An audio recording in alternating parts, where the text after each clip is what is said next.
Fatality. Good afternoon, folks. Freddie Vasquez. This is Basement Politics Unfiltered.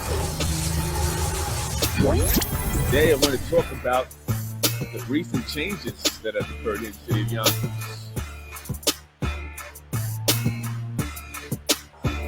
You're fired.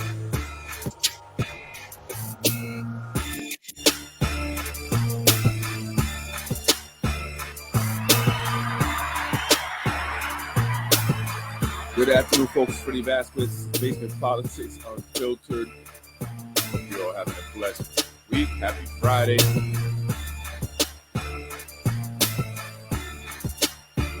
Pardon me again as I share this. Guess not.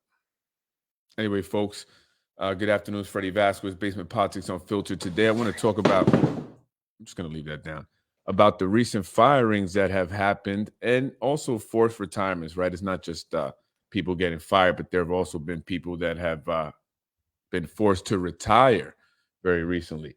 Well, the first notable one is Sam Borelli from the Yonkers Building Department. Excuse me.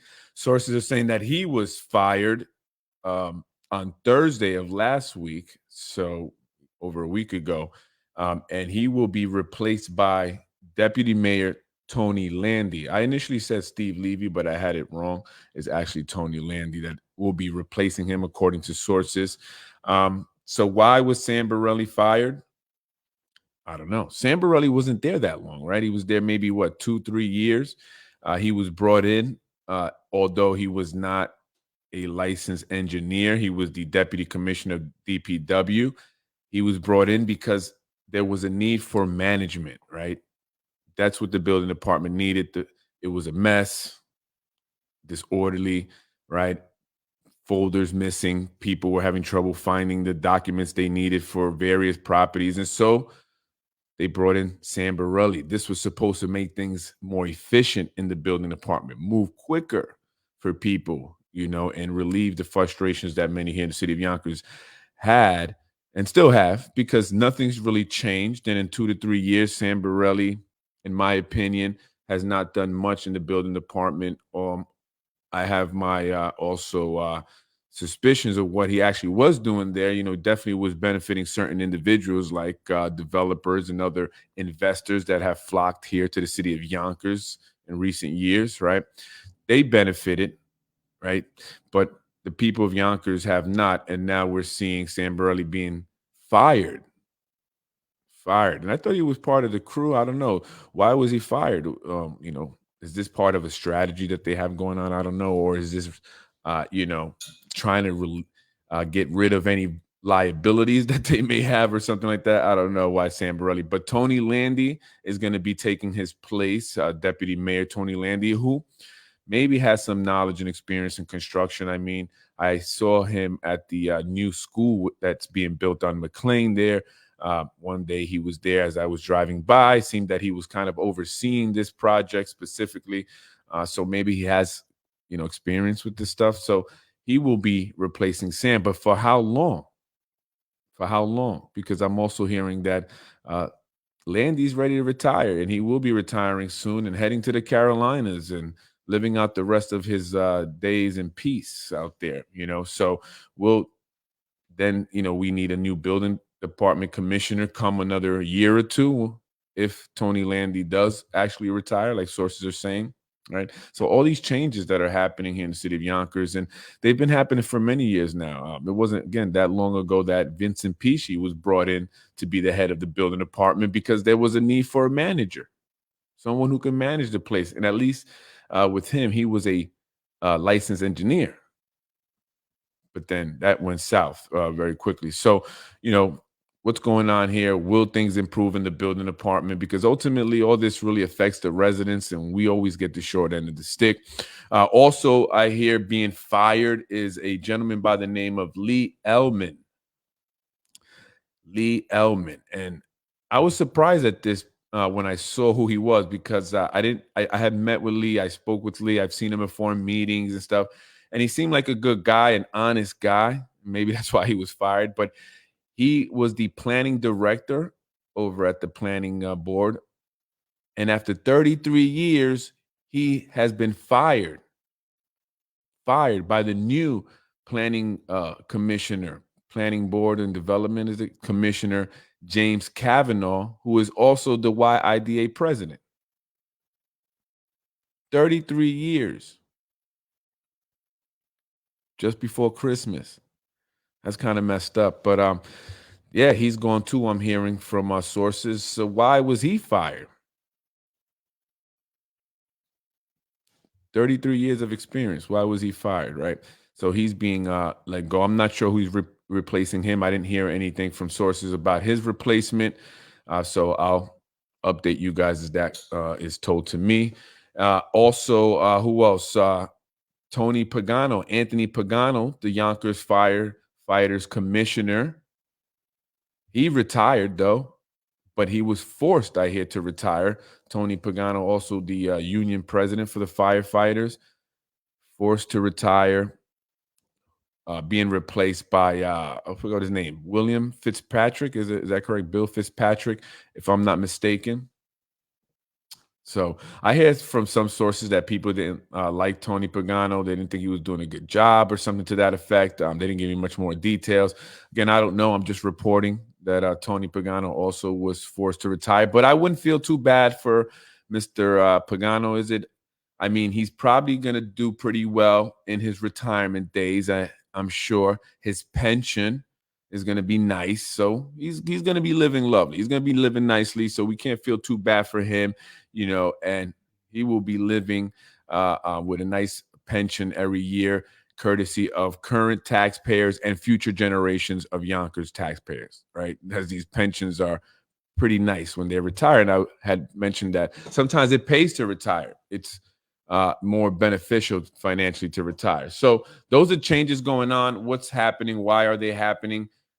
Some people are suspecting that they're making room for people who have paid for jobs. Now, again, I don't know how true this is. This is not what I'm saying, but sources have said that there is a list of people that have paid for jobs, and now there's time to collect. And some of them have paid as much as $5,000 to $10,000, and so this might be the reasoning for some of these positions becoming open now to you know fill those in with those people who paid. I don't know.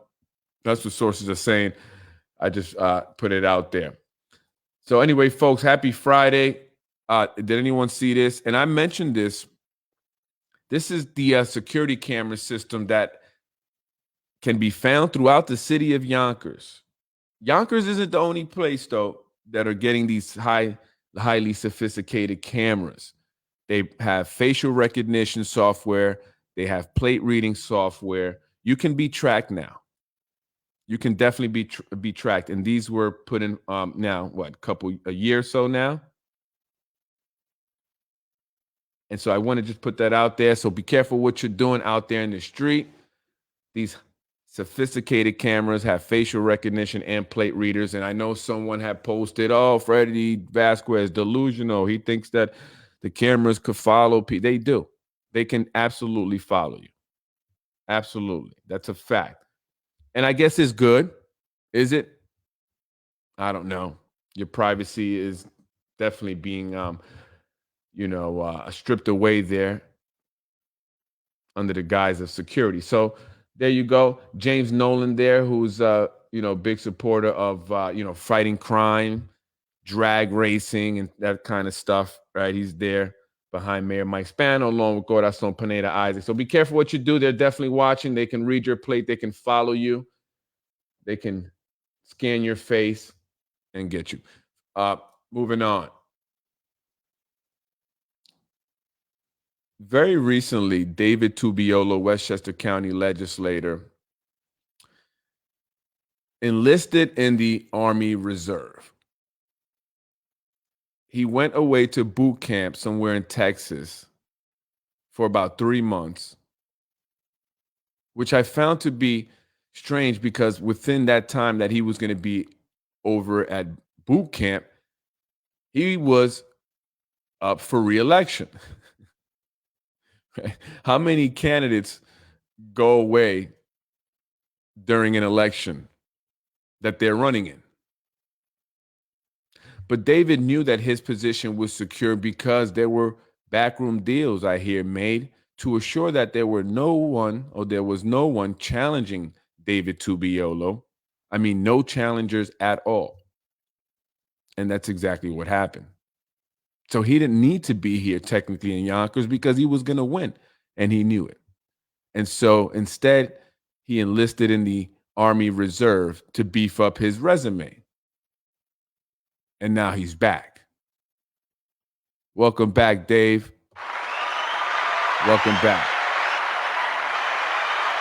Now, some people are upset, and I think I could understand why they would be upset, especially if they were in the military. They actually served, risked their life, spent time away from their family many, many, many months, and come back home to not a whole lot. Many veterans are homeless.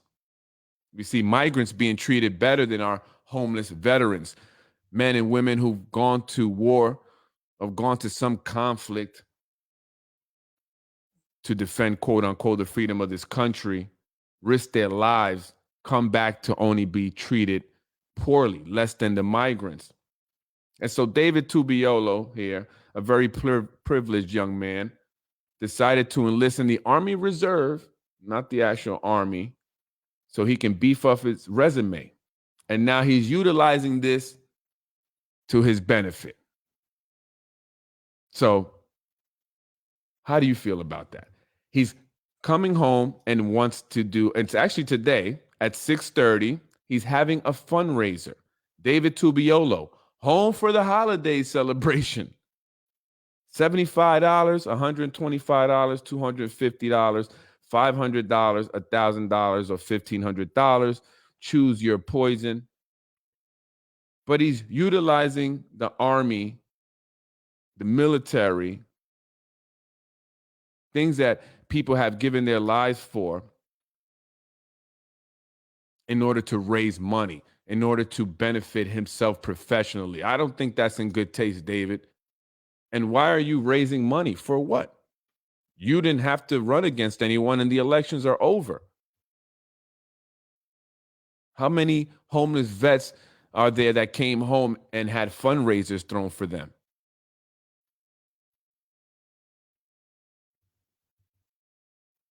This is crazy.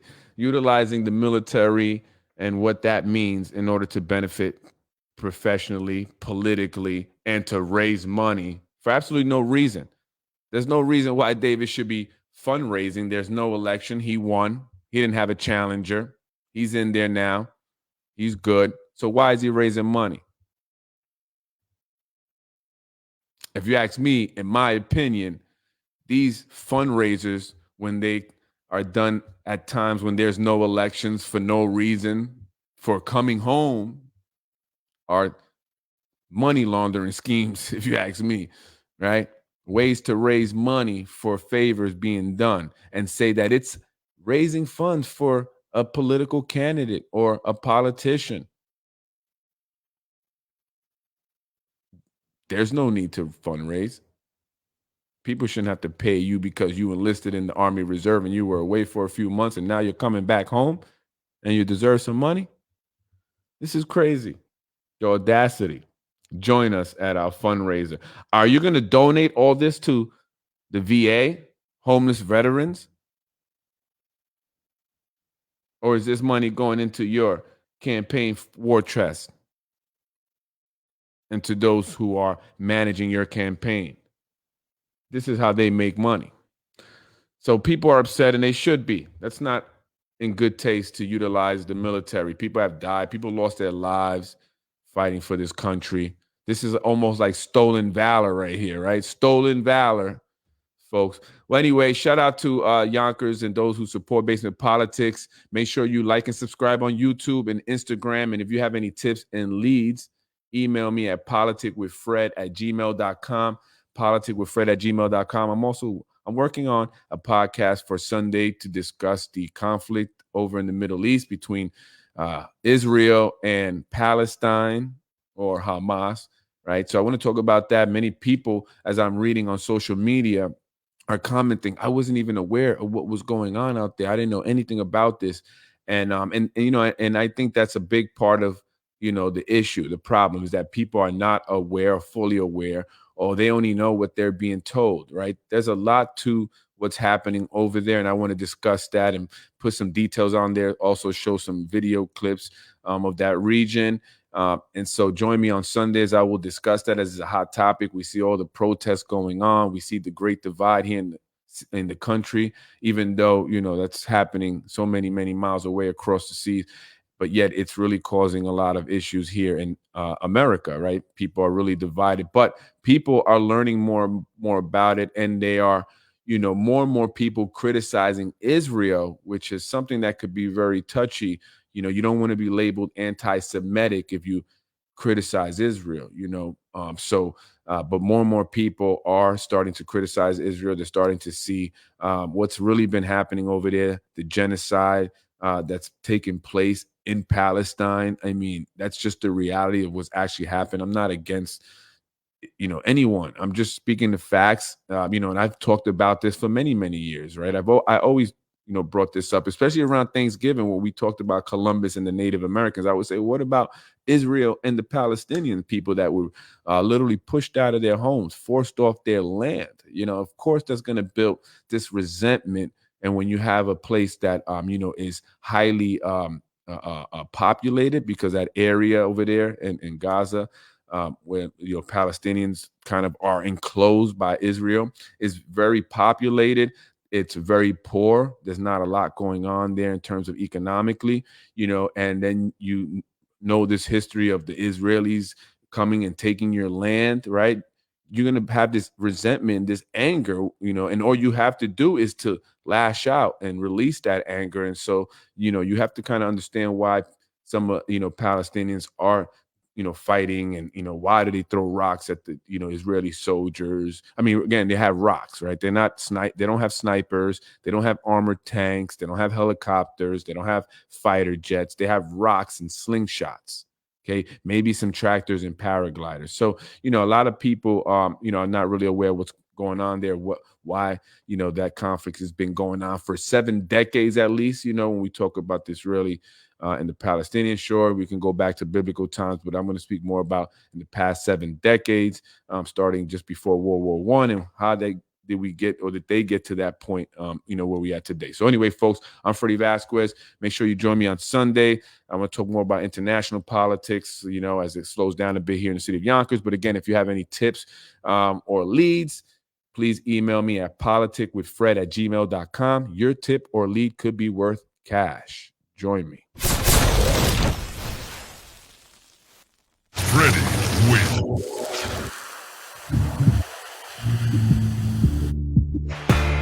You're watching Basement Politics. You're watching Basement Politics with my dad, Freddie Vasquez. Freddie wins. Fatality. Thank you for watching Basement Politics with my husband, Freddie Vasquez. Let's get it popping. Let's get it popping. Freddie